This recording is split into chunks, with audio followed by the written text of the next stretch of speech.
Define, design, refine. Architect's World. Delving into the field of design. Opening the mind to possibilities. Highlighting opportunities for everyday living. Architect's World. Tuesdays 2 p.m. to 3 p.m. on 92.3 Nigeria Info.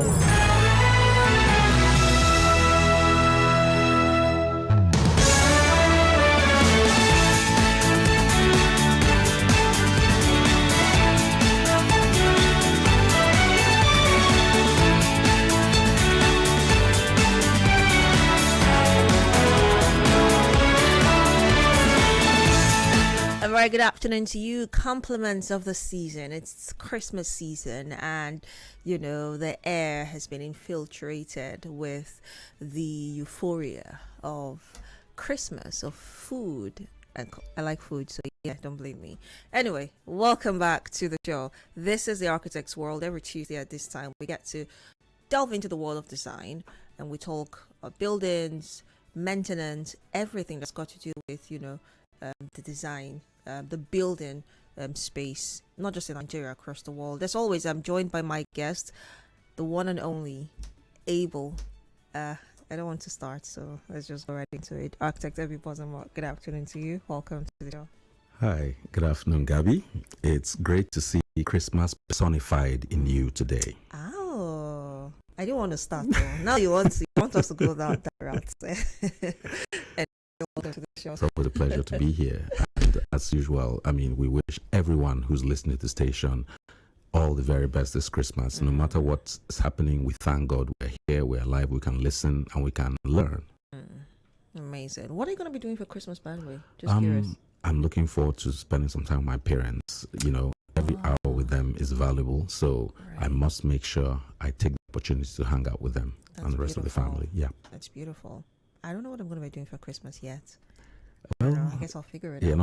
You're not on duty on Saturdays normally. So I will most likely sleep in first, exactly. And then just see how the day goes. Yeah, I think there are a lot of shows around. There's lots of fun to be had, and if it's a restful time, that's another great thing to do. Yeah, looking forward. You guys are essential staff, so you're always working. So anytime you can take off is great. Yeah, you know that. All right, let's jump right into the conversation for today. Remember that in this show, we get to allow for you to be a part of the conversation. So today will be no different. You can call in live, share your thoughts. If you've got questions, you can ask. Just be part of the conversation, right? It's a three-way street on Architect's World. The numbers to call is 0817 923 0002, 0817 923 0003. You can also call 0817 923 0007 or 0817 923 0009. If you would rather send a message on WhatsApp, the WhatsApp number is 0809 030 6416. We're also streaming live on Facebook, so you can watch us as you drop your comments at Nigeria Info 92.3 PH. Architect Bozimo, what are we going to talk today? This year is coming to an end. At least some of the official work days for some people are coming to an end. And of course, people are already turning their minds to the next year. And work, of course, is always at the center. So people are looking for new jobs. Others are continuing their old jobs. And generally, for everybody, apart from the leisure time, there is hopefully some work time. Now, the work, we spend a lot of our lives indoors, whether in our homes or in our workplaces. And sadly, some of the greatest difficulties people experience could be in their workplaces because those workplaces are not optimally designed to, enhance their productivity. So today's topic is actually transforming a workplace to a happy place. This is an aspirational conversation because there are elements and aspects of each workplace that, with a little bit of observation, we could improve to make sure that those who are there of all cadres have the most optimal environment in which to work, so that it's not a case where people are saying, oh, it's Sunday again. They're saying, oh, it's Sunday again, because they're looking forward to their workspace. Right. That's our topic for today. And I think that's a very interesting topic because here for many people, when you talk workspace, really, it's not something you want to look forward to. Unfortunately. For so many people. And we are humans. We spend time either alone or in close proximity with others for many hours a day.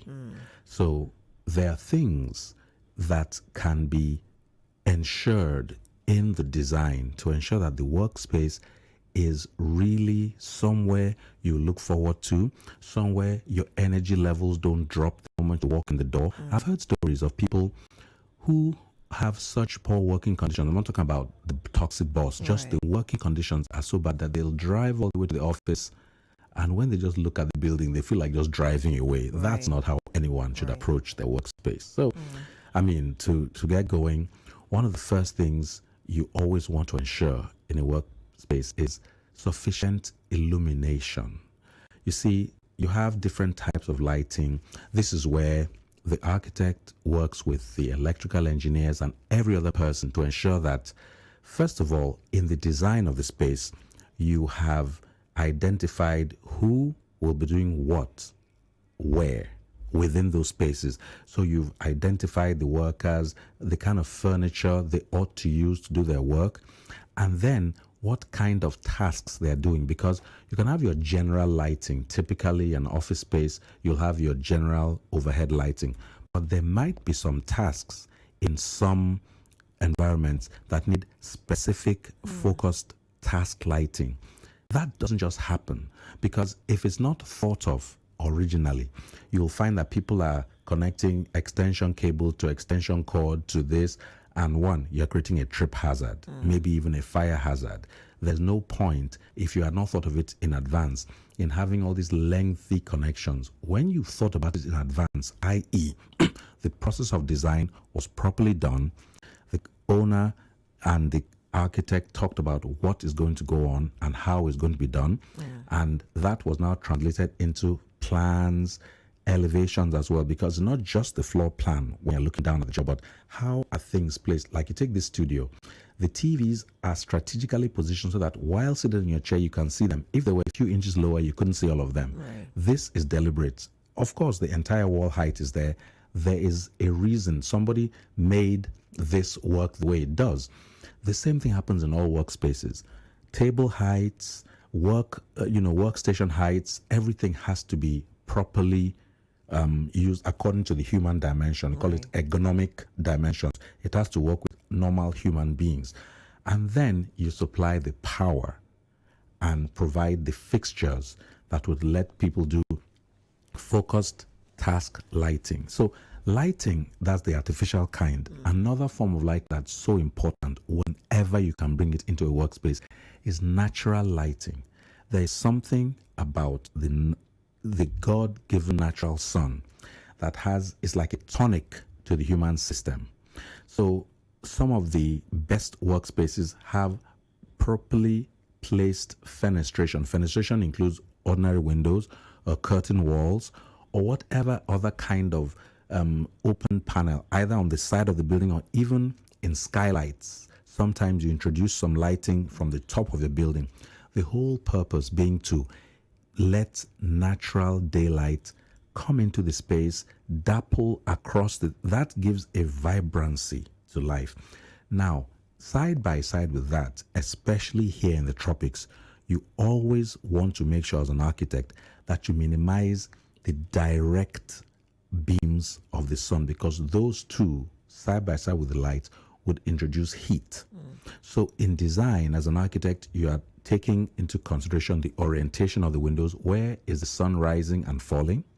How can I shade the glass from direct sunlight? Because you always want to make sure that you are letting the light from the sky come in, but minimizing the direct rays of the sun. Because when you don't minimize that, you are creating almost like an oven, especially here. In the West, they actually compute very carefully how the sun seems to move across the horizon. So there are certain times of the year they actually welcome the rays of the sun. In the winter, they do what they can to let the sun penetrate deeper into the room so that it keeps the spaces warm and reduces the heating bills. But in the height of this, summer, they put shading devices that make the sun unable to touch the glass directly. So those are considerations. Natural lighting is one of the most potent ways to make a workplace a happy place. It's not always possible, but no matter where you are, anytime you can, like in this beautiful studio, the minimum you have is a peephole out of your entry door. You can see the daylight. It keeps you connected to nature, and it makes your workplace much more happy. Amazing. I mean, while you were speaking, I was just painting pictures in my head, and it's interesting that these are not things we think of first, or they're not a top priority when we're looking to get new office spaces. When you get into a new workspace, the least of your worries is how it looks. You're concerned about, is the pay good? But how can we as people become more aware of our workspaces? Now, when I talk workspaces, I mean as a company, for instance, looking to, create that work environment for your staff, considering the fact that where you work also affects your mental stability. Absolutely. And your productivity at work. And those are essential to how effective you are. So exactly. It actually behooves owners of buildings and companies to really put a lot of attention into this, because you know what?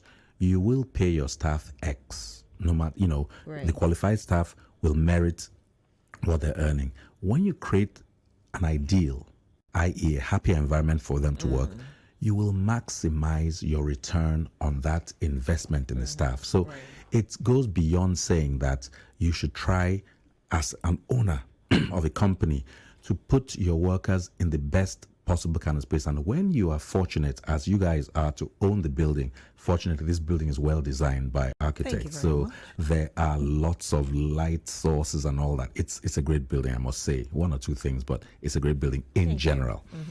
Now, another thing that makes people somewhat uncomfortable in a workspace is when their thermal comfort, i.e. the temperatures, are not appropriate. The human body, interestingly, is very sensitive to heat and humidity. Generally, our body temperatures, as most of us have seen from the COVID-19 scanning guns and all that, our temperature varies closely around 36 degrees centigrade, roughly. So you can go slightly down or slightly up depending on whether you have been in a cold or warm environment.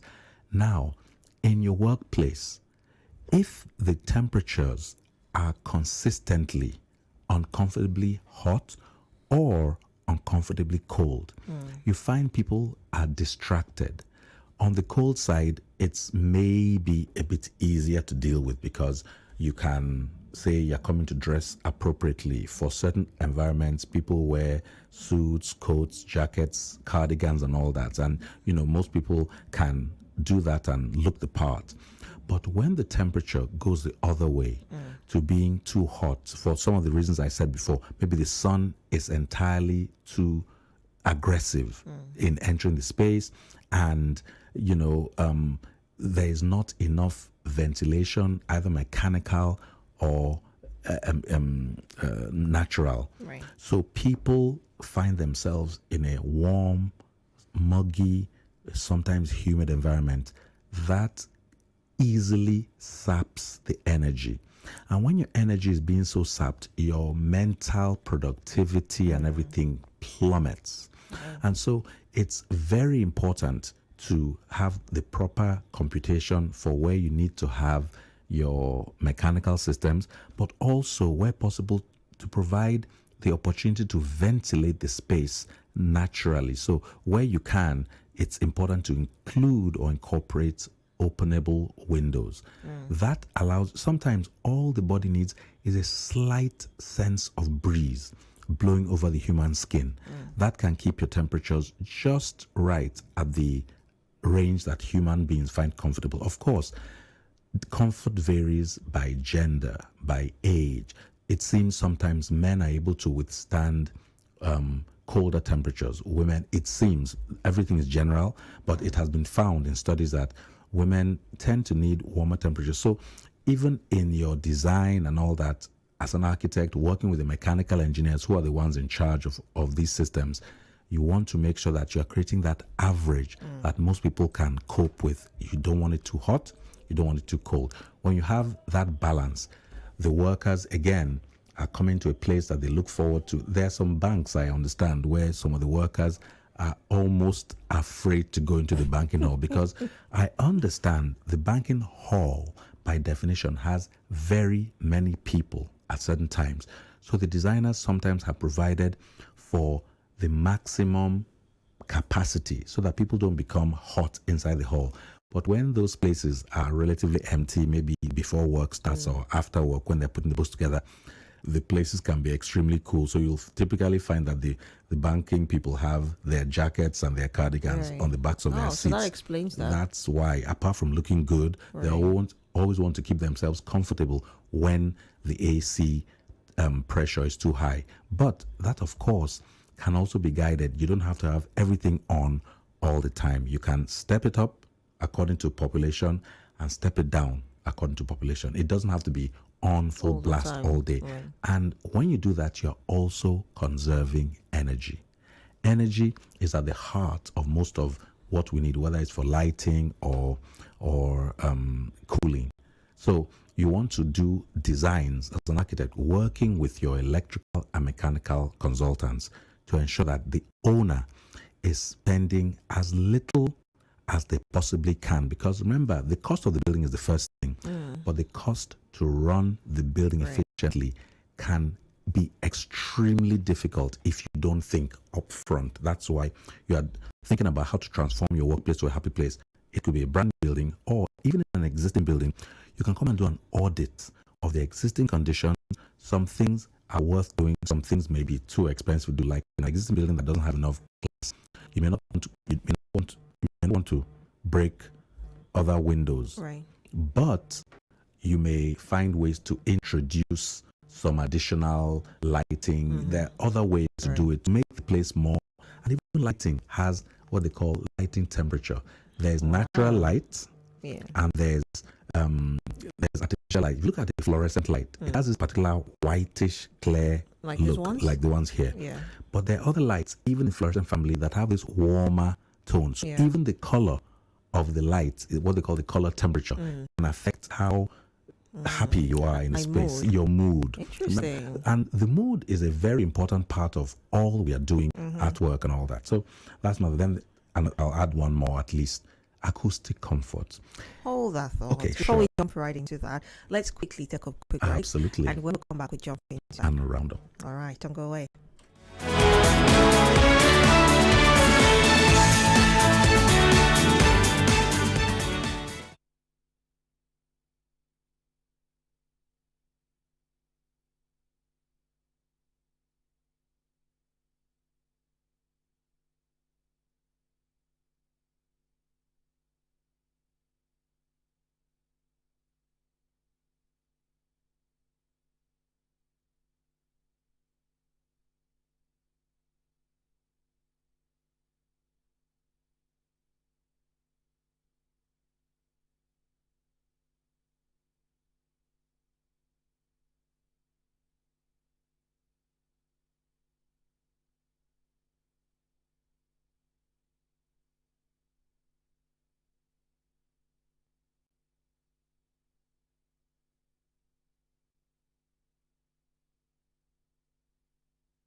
back to Architect's World. I am Gabriella. Architect Ebi Bozimo is right here with me as well. We have barely 10 minutes to wrap this up, so we're going to jump right into it. Remember, you can join the conversation. If you have questions and thoughts and comments you'd like to share, you can absolutely do that. The numbers to call once again are 0817-923-0002, 0817-923-0003.